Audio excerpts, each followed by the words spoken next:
Hello, and welcome to another episode of Hi, I'm Jason, with Jason Pollock. I am not Jason. Join Jason and Justin back in the green room as they talk with some of their favorite folks from the entertainment industry. And now, the man you haven't been waiting for, Jason Pollock! Hey, hi Julia and Melissa. Hi. Julia dropped the denture. Great. No, I dropped a mint. All right, just making sure. Oh, would anyone like a mint? No, I'm good. Thank you. I just took mouthwash for some reason because I knew I was going to be close to your mouth. I'm good. Thank you. Okay. Mentos? Justin, what? I'll take a Mentos. Once No, it's not a again, Mentos. It's a breath saver.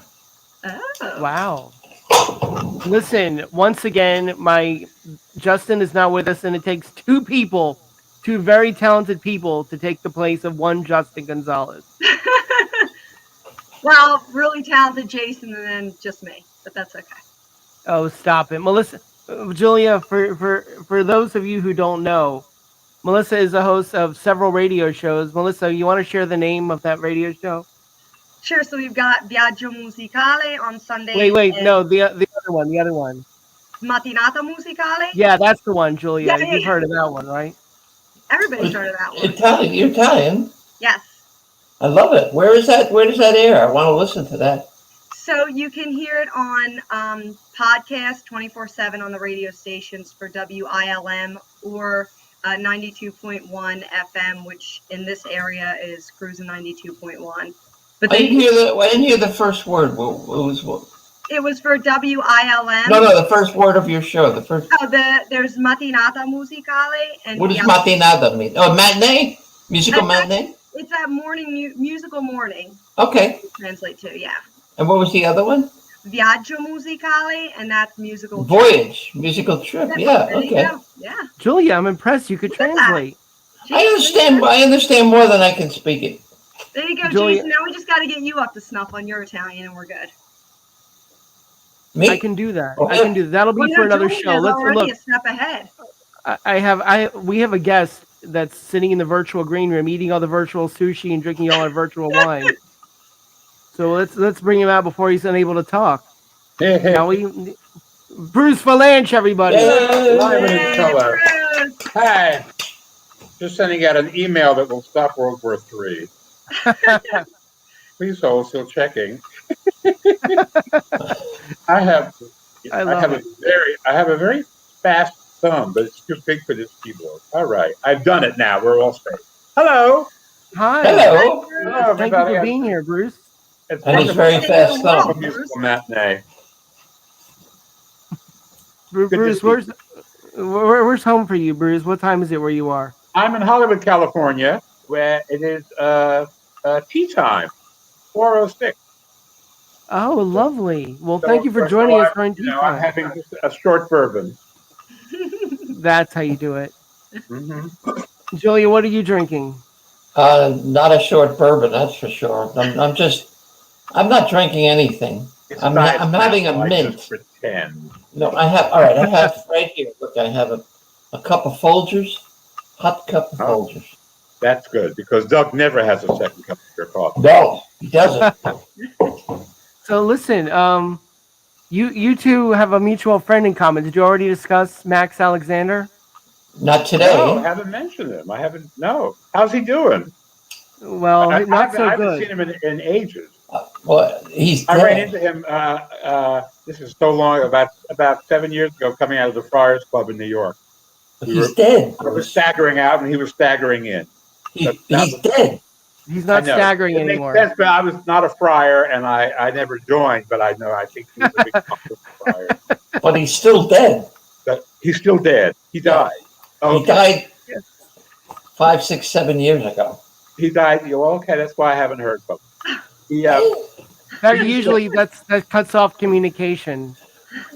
I You had would know. forgotten. You never know. For some reason, I thought I hadn't heard from him. I thought, oh, I wonder what he's doing. And then then suddenly the dime dropped, and I realized, well, it couldn't be a dime anymore. Now it's got to be a quarter. No, And he was gone.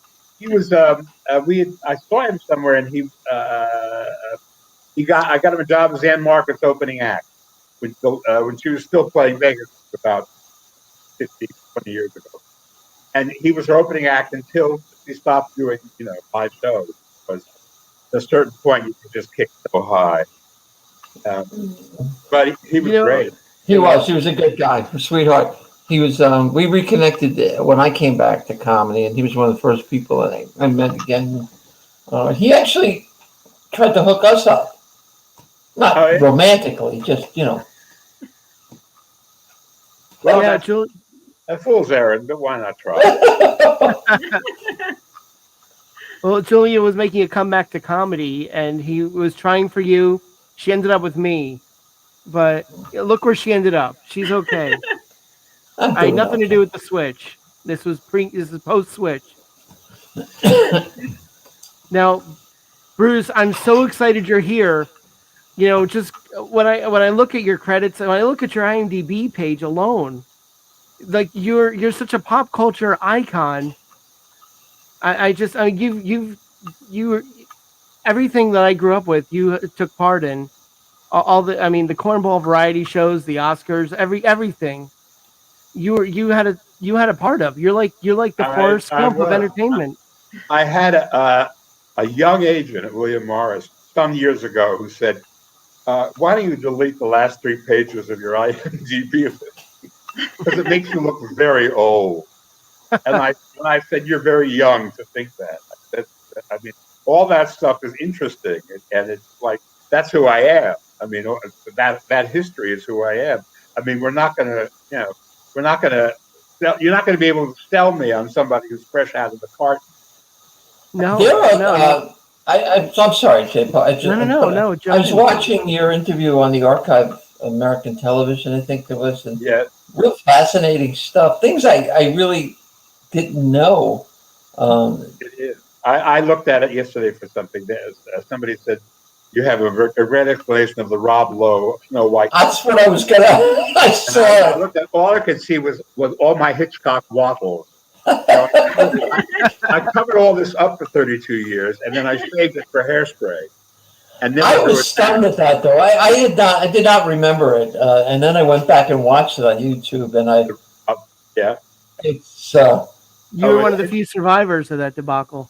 I was, and the funny part of it was, it truly was no worse than any of the other Oscar production numbers. The year before they had Terry Garr on an airplane wing with the Rockettes flying down to Rio, and that was pretty awful.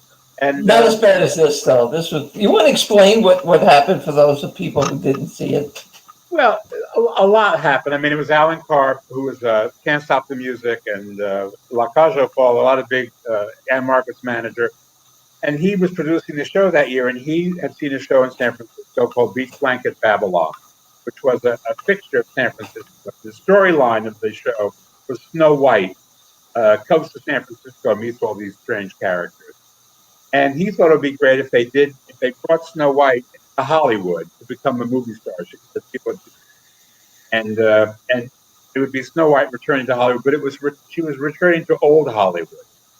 And so he had the Coconut Grove on stage. He had Merv Griffin, who had actually sung at the real Coconut Grove, up there singing What Else But I Got a Lovely Bunch of Coconuts. And he had people around the stage at tables, stars of the golden age, but they'd all been brought in from the motion picture country homes or their living facilities in Palm Springs. And they were not as you wanted them to be.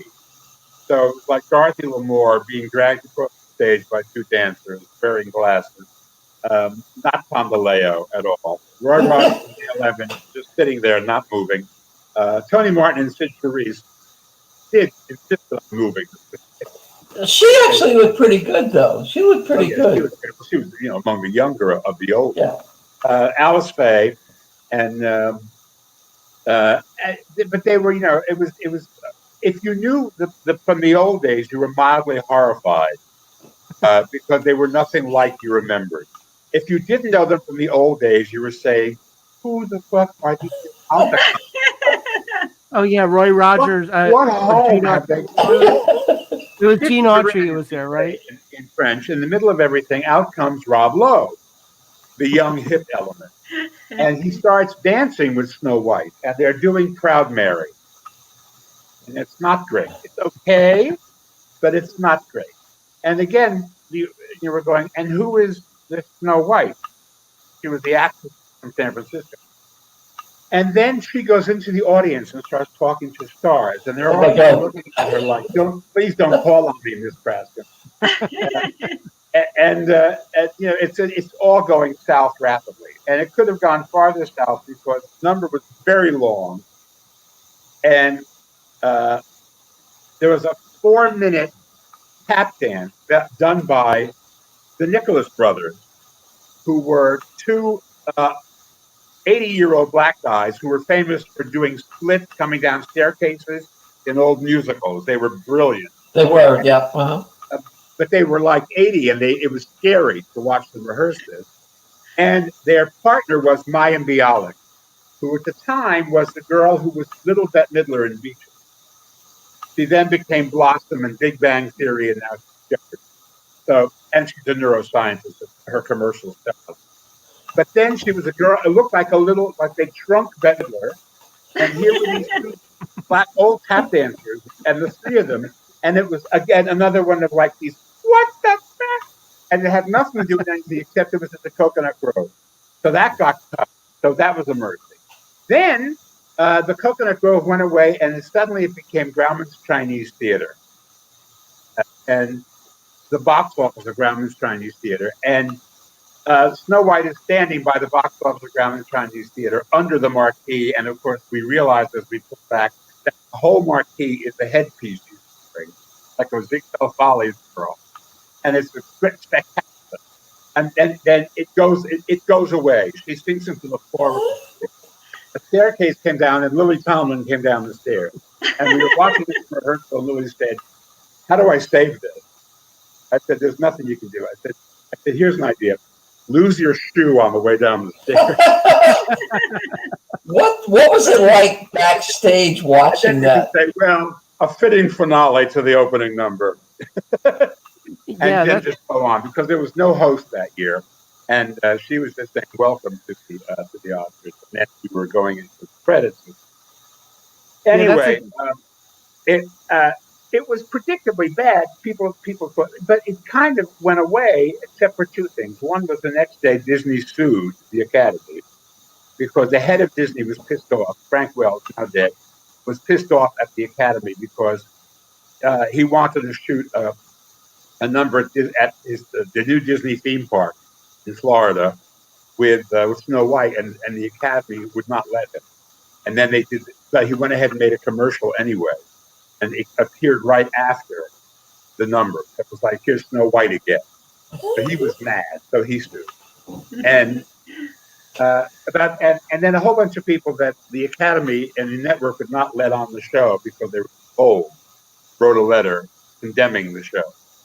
And you had some legends writing that letter, didn't they? Yeah, Gregory Peck, Julie Andrews, a bunch. And then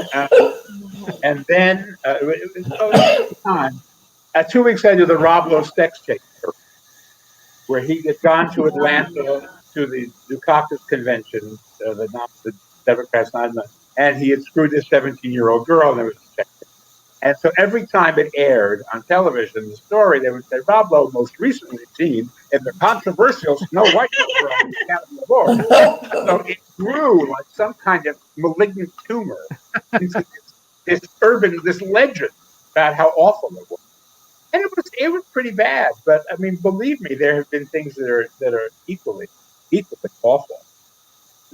Julie was asking. This was colossally. I mean, it was a confluence of a lot of stuff that made it. I pictured, after watching it in the booth or off stage, it's like a scene from The Producers where they're just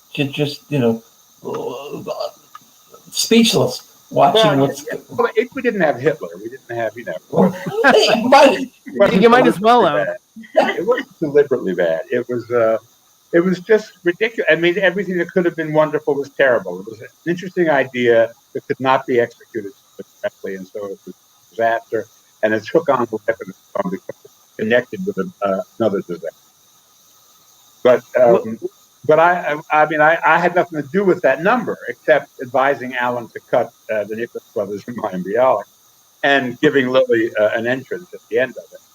It was all imported from you almost saved it. You kind of saved it a little bit. a little. What was? Part of the deal with that Disney made with the Academy is it was cut from the official video of the show, which of course means the Academy doesn't acknowledge it, but it's on YouTube because it existed. There were 8 million people watching television, bootlegging the tape. It was 1989. So when you get a project like that, you design the Oscars or write the Oscars, yeah, is that done by committee in terms of what the theme of it's going to be, or how it's or is it one person saying this is what I want it to be? On the Academy, on the Oscar show, the Academy show, there's a board of governors, and there's an executive director of the Academy and the president of the Academy.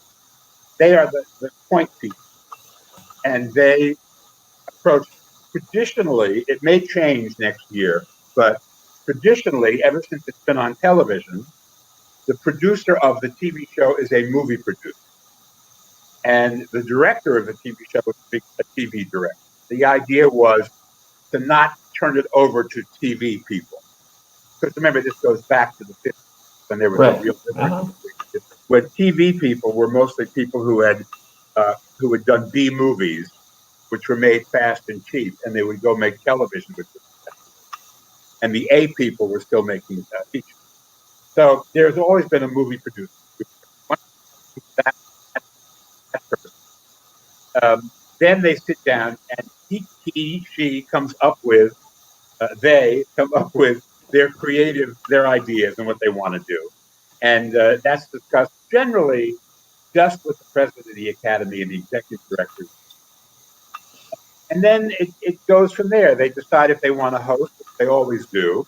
And then when they don't have a host, it's because everybody they wanted to turn them down, which happens frequently because nobody wants to get in their own way by bombing on the Academy Award. So then they figure out what the show is going to be. If the show is going to have a theme, it varies from year to year. Gil Tate produced 17 of them, all of which I co-wrote, and he always loved to have a theme. It never made a shred of sense. And the only time it ever got in our way was when the theme was women in movies. And we had a lot of funny jokes about awful things women have to do in movies.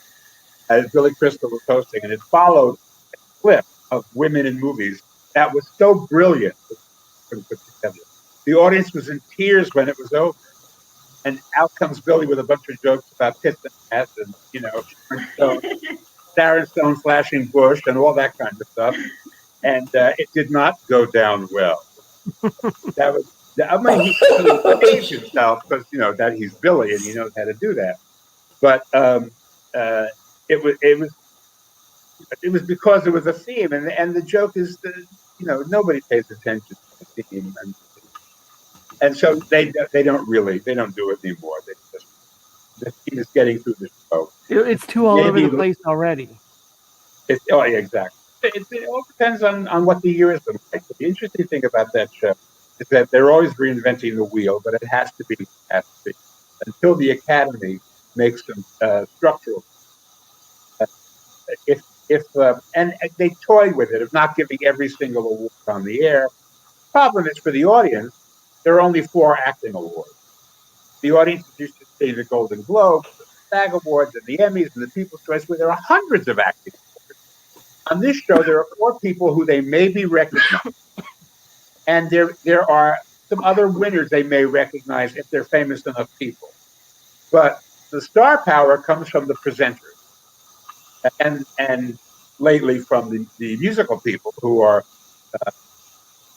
generally writing the song they wrote to get an Oscar. Not really a song, but have you written? Sorry. If they wish to change that structure, then things can actually meaningfully change. And they've toyed with it, but they've never actually done it. I'm ignorant. Have you written sitcom episodic any series? Yeah, I've written on a whole bunch of series. I've sold a whole bunch of pilots that didn't go, and I have been a punch-up guy and still am a punch-up guy on a lot of shows. They don't do them as much as they used to because it's gone from broadcasting to narrowcast, and so everybody costs a lot of money. And when they have a staff of money, there's no more money to bring people in. So they tend to do everything in house. But they used to occasionally they want to see fresh eyes on. And so I will come in on that. It used to be all the time. How do you get a reputation as a? How do you get the reputation as a punch-up guy as opposed to a writer guy? Is that just through time because people know you're funny at a certain point? Yeah, I mean, yeah, they know I'm funny, and I've written stuff, and they say, oh, we'll get him in here. We'll sit at the table, and we'll come up with some stuff, and we need jokes, we need funny, we need somebody. Boy, I give you a lot of credit because that just comes from being around town. Yeah, as a comic, I don't know. Somebody came and said, "We need you to punch us up." I'd be like, "No," I'd run away. It depends on. I mean, if you're a funny person, I mean, if you're a comic, you might see something in it that you could throw a joke in there or something like that. I mean, desperate people do desperate things. But I can understand, it's a different, writing for yourself is one thing and writing for a character is another. Well, that's the big question. I'm sorry, go ahead, Jay. No, I got to say that, Julia, about what you just said, I think you have no problem punching anything up. You're a naturally funny human being. Well, thank you. I appreciate that. I appreciate it. Bruce, you've seen her on certain funny women of a certain age, right? I saw her on the Showtime special and wrote her a fan letter. Yes, he did, and it was something to you, Julia. It was my favorite one of all time to get. I was so honored to get it. Thank you. You were great. That show was funny. I mean, you were great. Carol did a great job. She just taped another one. I think they're going to go with it. They're going to keep producing. So I just noticed your name, Bruce. Oh yeah. I changed my name from Caitlin to Bruce years ago. Oh, finally revealed that. Finally, a Caitlin I can respect.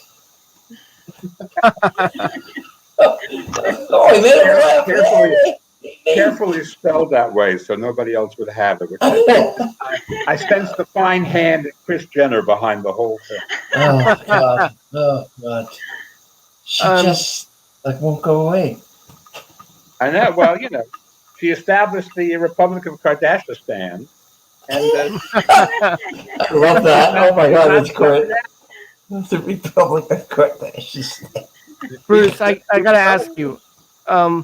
You've met. I mean, you are pretty much, the Forrest Gump of entertainment. You've been everywhere. You met everybody. But who is there anybody who would start? Or Zelig, yes. Is there anybody who you would be starstruck at this point? Who you would say, or do you remember the most starstruck you've ever been? Don't be afraid to mention me. Yeah, I mean, you've done it all. You've introduced people to Anne Margaret. Now you get to be here with me, Melissa, and Julia. So you have arrived finally. But, well, truthfully, I've met a lot of people, and there are people who I'd like to meet who I haven't met for one reason or another. But I don't know that I'd be starstruck. I mean, I think I know too much now, and I've worked at too high a level of stuff to actually be in awe. The people I was in awe of are all dead.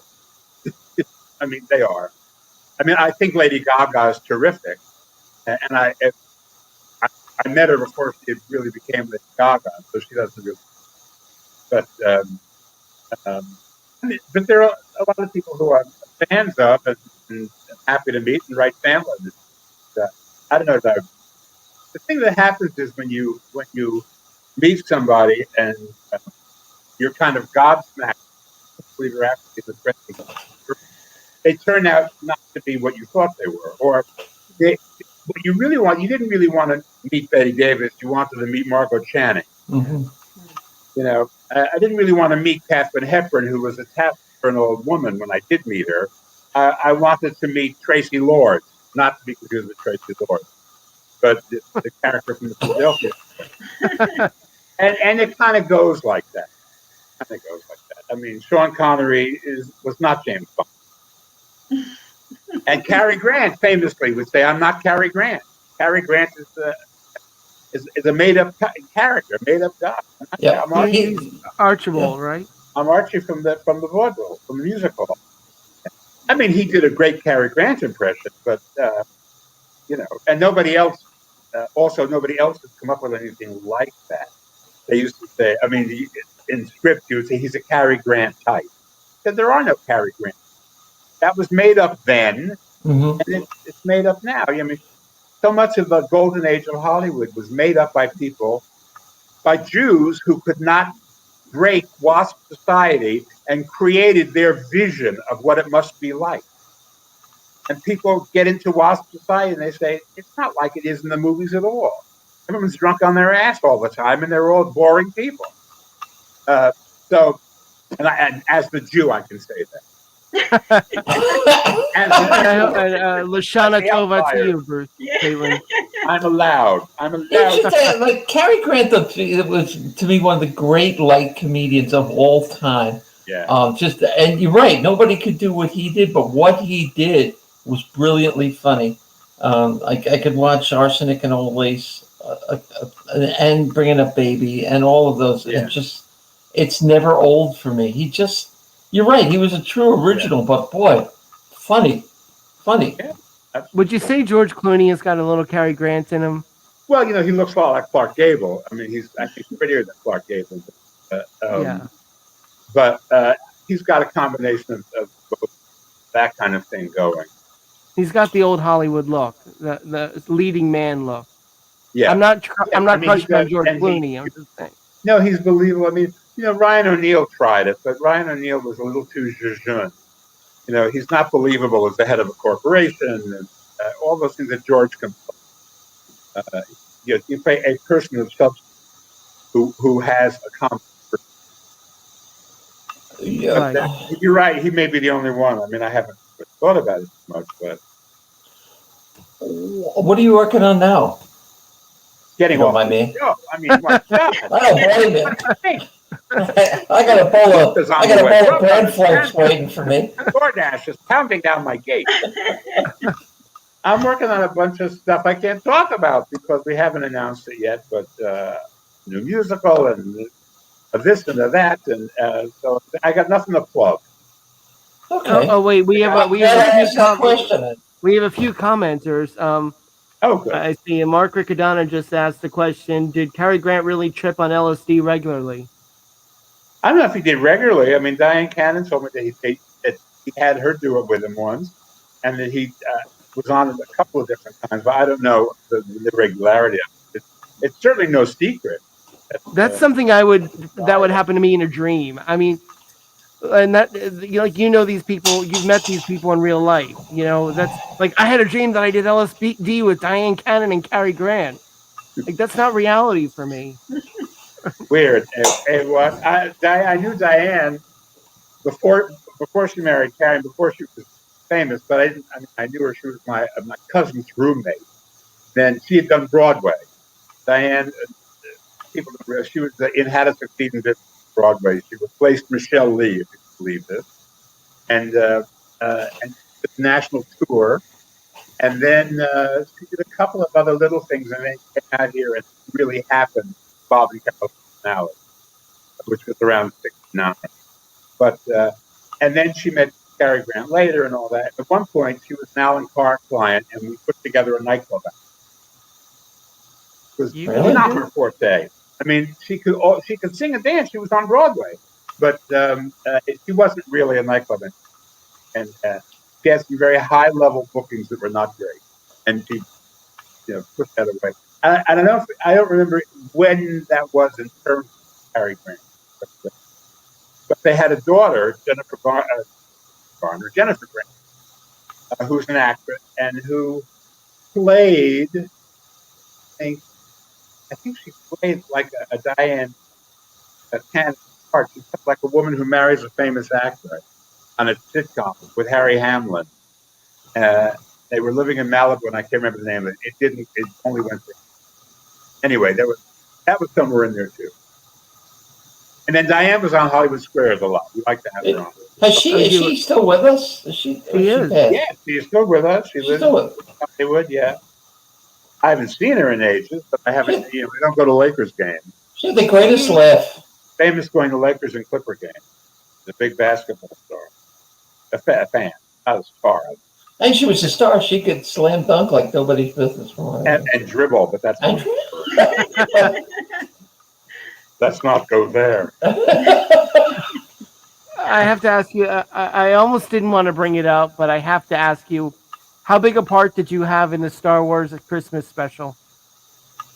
Well, I was one of the writers. There were, I think, 3, maybe 4 of us. It was, as I've told people, if we'd known 47 years ago that they were going to be talking about this show, we would have taken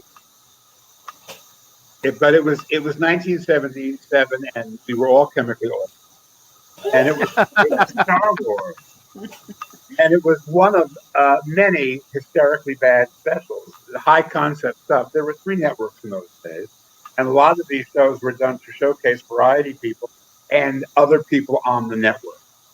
So the guest stars on that show were all from other CBS shows, pretty much, and we just thought it was a ridiculous idea. And I when I talk about it, I have to tell people, this gets them mad, that Star Wars was not that well regarded at the time. It was a big, silly summer movie that made a lot of money. And everybody, of course, out here held that in very high esteem, but they didn't think that much of it. And it was later generations who watched the first 3 movies on VHS and then streamed them and all that, who turned it into the Scientology of the nerd. It was the movie when it came out. It was a movie that you went to see that chemically altered. I know I did when it first came out. Most of the audience was. Yeah, I mean, that was the only way to see it. Yeah. Yep. I mean, I was so baked. I didn't have to melt the butter on the popcorn. I just it would just melt. And it was good when you saw it that way. Yeah, I can't share that sentiment. I was 6 years old, so. Yeah. Well, see, there you go. And what happened was the 3 other movies came out, and then there was a long period where people watched them over and over and over again on home video. During the course of that time, the worldwide internet web came along, and this footage, this Star Wars holiday special, showed up on the web, and people who'd grown up watching those movies said, "What is this?" And they'd watch it and they go, "Oh my God, George, how could you betray us this way?" and they went after him. You know, there was no keyboard warfare. There were like chat rooms, but it wasn't like today where you can sit on the toilet texting on your phone and ruin someone's life. It was different. And so it became a second, and George got scared because they protected him. I mean, these people were like crazy and like fundamentalists of every stripe. They were nuts. That's still not as big of a betrayal as Phantom Menace. I'm sorry. Well, that came later. Then he had to win them back. After they had to forgive him for Jar Jar Binks. Yeah. And then the other 2, and then it became like, now it will never go away, and it's huge. And he even made fun of it. He let Legos do a special where they made fun of it, called the Star Wars Lego Holiday Special. They made some reference. Actually, he probably did Life Day at the holiday that he thought would be like a Star Wars holiday.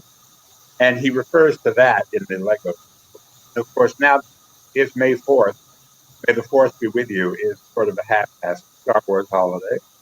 And he also introduced Boba Fett on our show, on the Star Wars holiday, which is the one positive thing that remains that people stop when they're Star Wars. So that's the Boba Fett introduction is on the holiday special? The introduction of Boba Fett. Boba Fett was supposed to be an animated thing that he could not get the money together for. And so they did a short. We had a Canadian operation do a short little film that we inserted into the Star Wars holiday special. And it's the one positive aspect that remains for Star Wars. Other people don't really give a rat's ass, but Star Wars people. That's my favorite bit of trivia I heard in a long time. I'm going to share that. That's amazing. I wish I had paid more attention to the franchise. After the first one. That was it. That was it for me. Well, for a lot of people, but it's amazing. I mean, I am writing a book about how I wrote the worst television shows and lived. Of course, that's in there because The Paul Lynde, the Paul Lynde Halloween special. Halloween special is in that collection, the Brady Bunch Variety Hour, Wayne Newton's World. Barry Manilow. There's a Barry Manilow special in there, wasn't there? Well, that won the Emmy. The first Barry Manilow special won the Emmy. That was. So, can you talk a little bit about the Paul Lynde one? Unless you hate Barry Manilow, in which case I love Barry. You gotta love Barry. Who doesn't love Barry Manilow? It was the first one. The first show, and he was charming and a little awkward, and the Academy voted, gave us candy. The Paul Lynde Halloween special, no such luck, but it's iconic because, like Hocus Pocus, it's one of the few things Halloween that's a perennial where nobody gets splashed, sliced, and diced. So kids who watched it when they were kids show it to their kids, and now they're grandkids, because it's benign and silly and funny, and also, I mean, there isn't much. But when kids discover Paul Lynde, it's really quite funny. I mean, I wish those two little black guys on who you see them listening to old R&B. There are two kids in Chicago. Oh, the reaction video. Yeah. And they react to hearing Aretha Franklin for the first time, right? Or somebody not R&B, Bruce Springsteen. But I would love to see their reaction to Paul Lynde as the witch. He was intrinsically hilarious, and even though so now kids who have no idea who he actually was or what he actually did see him on that show and they laugh, and it's funny. You're a funny man. Oh God. He was, on one drink, he was hilarious. That's what I hear. 2 drinks, it was like the Nazi high command. Oh. Is it? That's true. Yeah. It's hard. No, not hard to believe. He was not a good drunk. Not a good drinker. He was unhappy, and that's kind of sad. Yeah. There's never going to be another Paul Lynde, though. I mean, what a legend. Well, yeah. I mean, his style was. The only other Paul Lynde was Alice Ghostley. They were like twins. That's amazing, isn't it? Yeah. I know, and it was a running gag about who's imitating who. But weren't they in a group together? Weren't they in a theatrical? Well, they were New Faces of '52. That's it. Yeah. And then, of course, later on, they were both on the Witch. Right. I'd probably playing brother and sister or uncle and aunt or something. I don't know. I didn't follow him. I was gifted into that. That was a period I would only watch those shows if I was heavily stoned. The way they were, I said, watch them the way they're written. And I have no idea, I believe in Road to Witch. We didn't even talk about Bette Midler at all. That we haven't. She'll be on the line in a minute saying, "Where am I?" Oh God! But she was really. That was sort of when your first. Wasn't she your first big kind of break? She was. Yeah.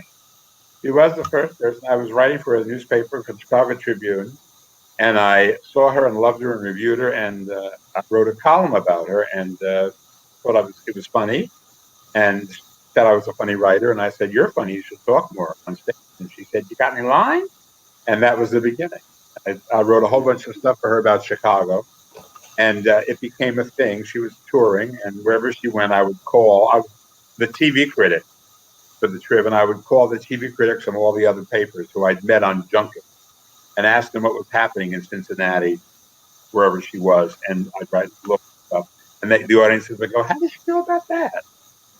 Because this was before, our current year, where everybody knows everything about everything instantly. This is when there was still a little bit of remoteness. Do you miss that? Yes, I do. I mean, I do. I mean, it's like, when people say, "Oh, I'd like to go back to ancient Rome," and then somebody else says, "With or without your penicillin." No, but I understand it. But there's a certain, there's a certain childlike awe that we have when we see something for the first time or something recognizable like that. And not to use the word benign earlier. That would be an example of a benign thing. I mean, it's before we acknowledged that there was a global village, and of course the internet came in to let us know sure there's a global village, and if you don't believe it, open your email and you'll get mail from that person in Nigeria who wants to make you rich. Well, from speaking comedically, though, do you find that when you write now, and I know because I'm going through this right now, that I finally gave up the ghost and said, I'm never going to appeal to 20 or 30-year-olds. So I'm Julie, writing. I've seen you do it. It's getting harder because they're less and less of them are going to comedy clubs or to theater. So I'm finding that I have to write for 35, 40 and up. But where are the new audiences for live performance going to come from? Well, I think once we're past this, the COVID hiccup, they'll come back because they'll somebody who they want to see, somebody will emerge who they will want to see. It'll probably be somebody on YouTube. I mean, I'm going to go see Randy Rainbow at the Orpheum Theater in downtown LA, who has sold out 2 shows in November. Randy Well, he's funny, though. invented himself on YouTube. He did, but there are comics that are doing that. The older people in the crowd. I don't think so. You'd be surprised. But there are comics that will go to they're YouTube stars and they go to a theater and they have 20 minutes. That's their bad taste. I mean, but that's what we're running into. Yeah, I mean, they're like one-hit wonders. Yeah. I mean, I joke with Tony Basil, who's been best choreographer for many, many years. And who had so fine, Tony Basil. And she's like, I'm the queen of the one-hit wonder. I'm the biggest one-hit wonder of them all. And we joke about it because it didn't work out for her that way.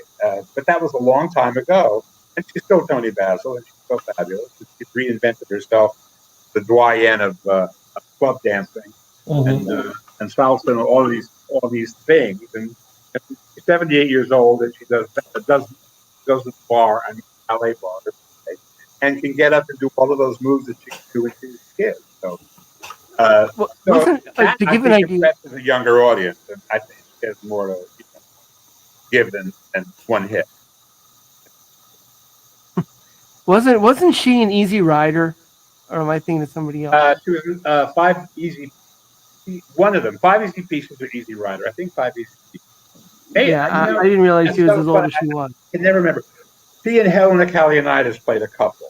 Helena Kallianitis was a very steamy Greek woman who had a Jack Nicholson's girlfriend for a while, and then opened a very trendy restaurant disco, Silver Lake, called Helena's.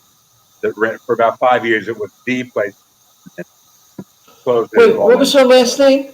Kallianitis. K-A-L-L. I think I have just discovered her in some. I saw that name rings a bell. They were a couple, and I can't remember. I think it must be Easy Rider. Is that the one where they go to the cemetery in New Orleans and they all do LSD and they all freak out? Yeah, she was in because it was Easy Rider I was watching. Yeah, and I thought Tony Basil, she can't be that old, and yet there she is. Well, I gave her an award from the Professional Dancer Society a few years ago, and I said she's really amazing. You don't know outside of her dance. In fact, she was in a picture I looked at the other night called Mother, Jugs, and Speed. I remember that movie. And I'm familiar with 2 of those things. And she played a drug addict and with a shotgun. And in her big scene, she blows Bill Cosby away. Oh, yeah. So she was a woman ahead of her time. Was that Angie Dickinson? No, that wasn't Angie Dickinson, was it?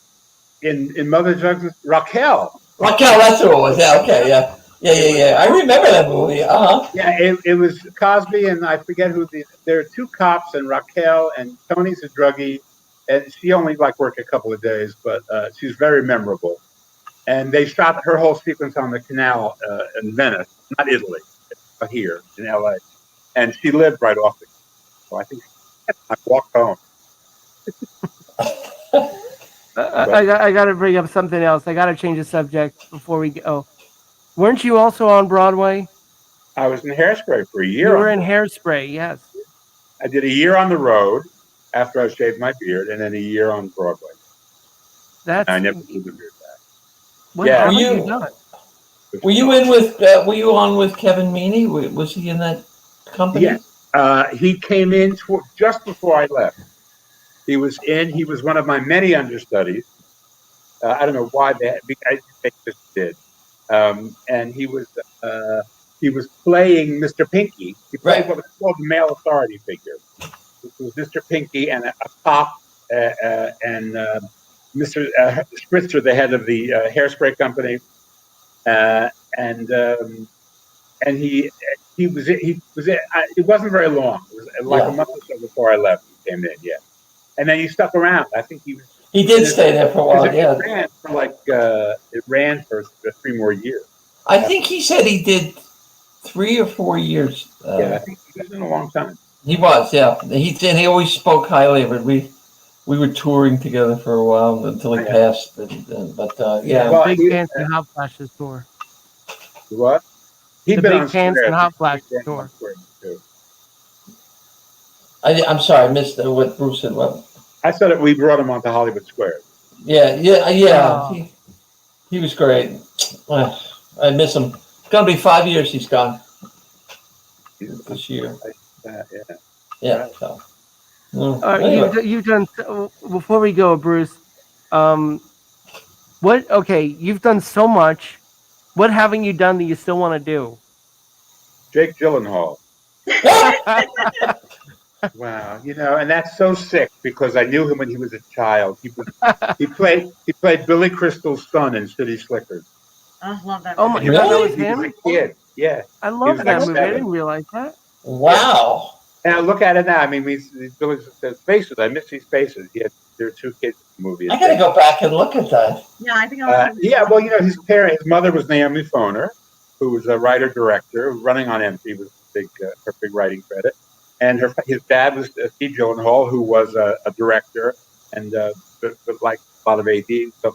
So he grew up with his sister Maggie. They grew up in this atmosphere of storytelling and show business and Hollywood and all of that. So Wow. they kind of segued naturally, but he did it early. They identified that he was. So, I saw him play Seymour, and he did a tremendous job. It was a. I didn't see it.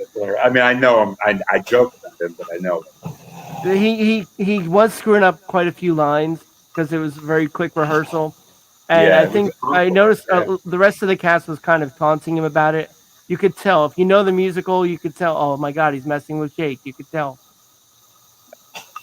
Ellen loved him. Ellen Green, who went back to do it with him. Yeah, she was there. That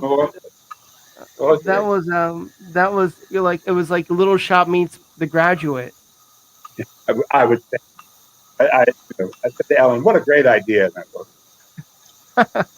Yeah, But she was I mean, they sold so many tickets, and that's the good part because they reached an audience that encores wouldn't normally reach, and they may come back for something else if they ever do something they'd be interested in. Obviously. Oh my God, the noise went away. That was there it weird. is.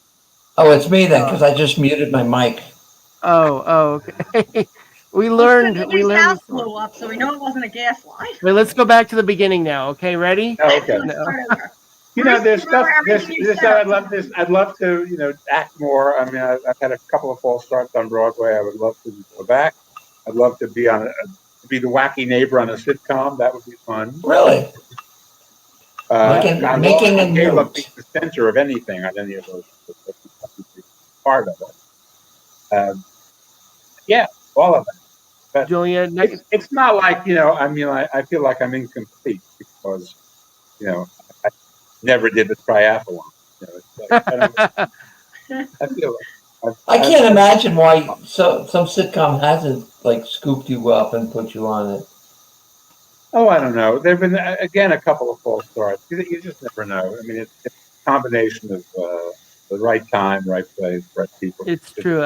Even I've done some movies where if it took off, you go through so much work to put together a movie and write and direct and everything involved, and then you cast me, and then you decide you don't want to release it to the public. But those decisions are not. That's not causal. Right. It was just It circumstantial, just but happened that way. Oh, Kiss of Death, Pollock. Pauline Kael wrote many years ago, Hollywood is where you can be encouraged today. And she didn't have to say Hollywood. It could be show business is where you are encouraged. The internet is where you're encouraged today. A lot of people who shouldn't be putting stuff out on the internet are putting it out because they get, I got 3,000 hits. And that's encouraging. And back in the day, people would say, get a day job.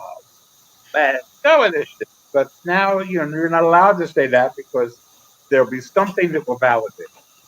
So I got to ask your opinion of something because I'm rewatching episodes, which I think is just incredibly funny. is that Matt LeBlanc?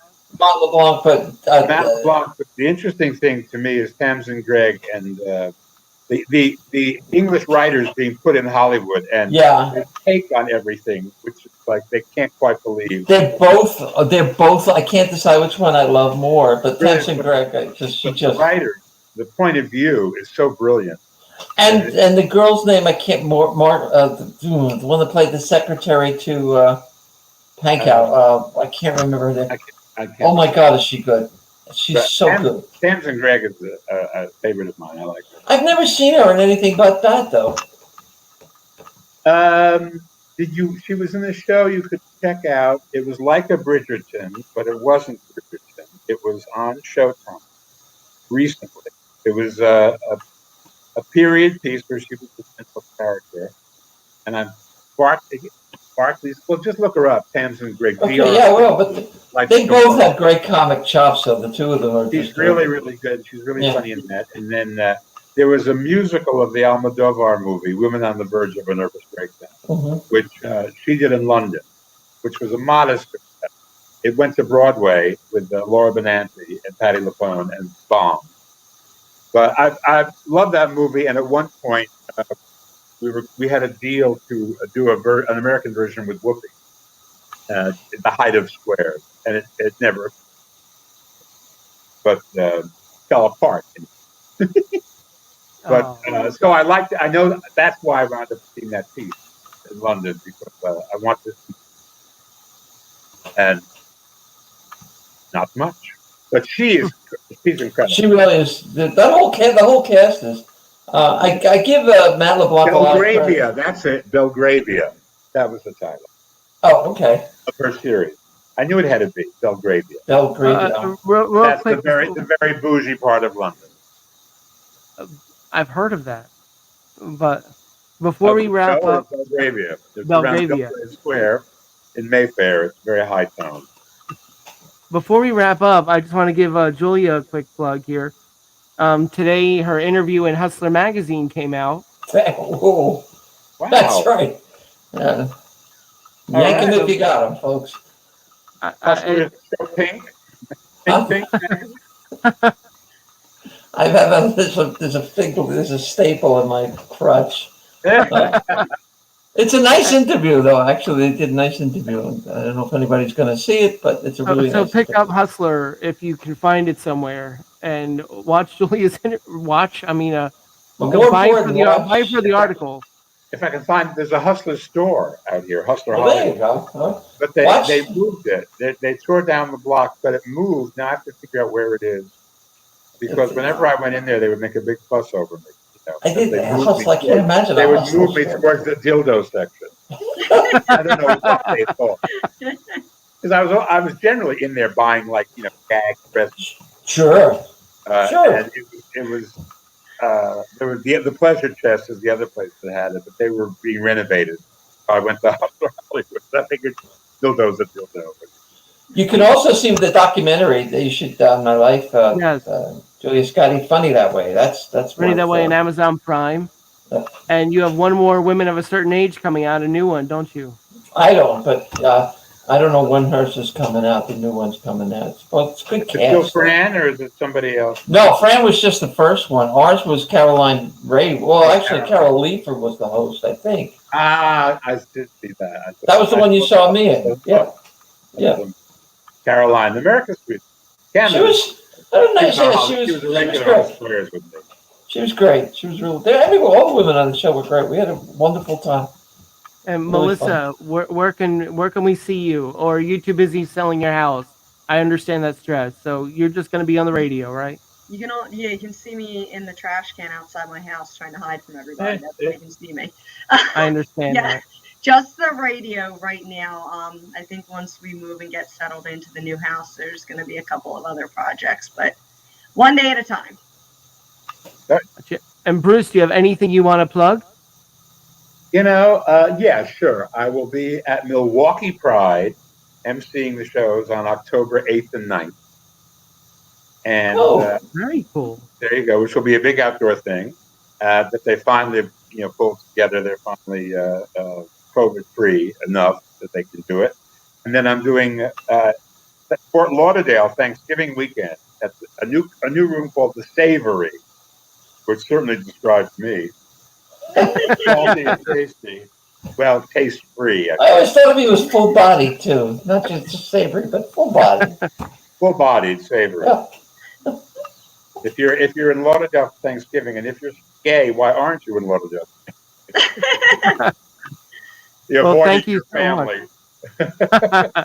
Bruce, we're waiting for you at the Candlelight Theater in Arden too, so put that on your Well, list. I'll have to put a word in there. I have actually working on something which we're talking to Delaware Theater Center about bringing in something new. Yeah, let me know. So I may be in the nave. All If right, you're in the nave, let us reach know. out. I may have You to have a check gig. out Arden while I'm there. Absolutely, Beautiful I'll little stop barn. on by.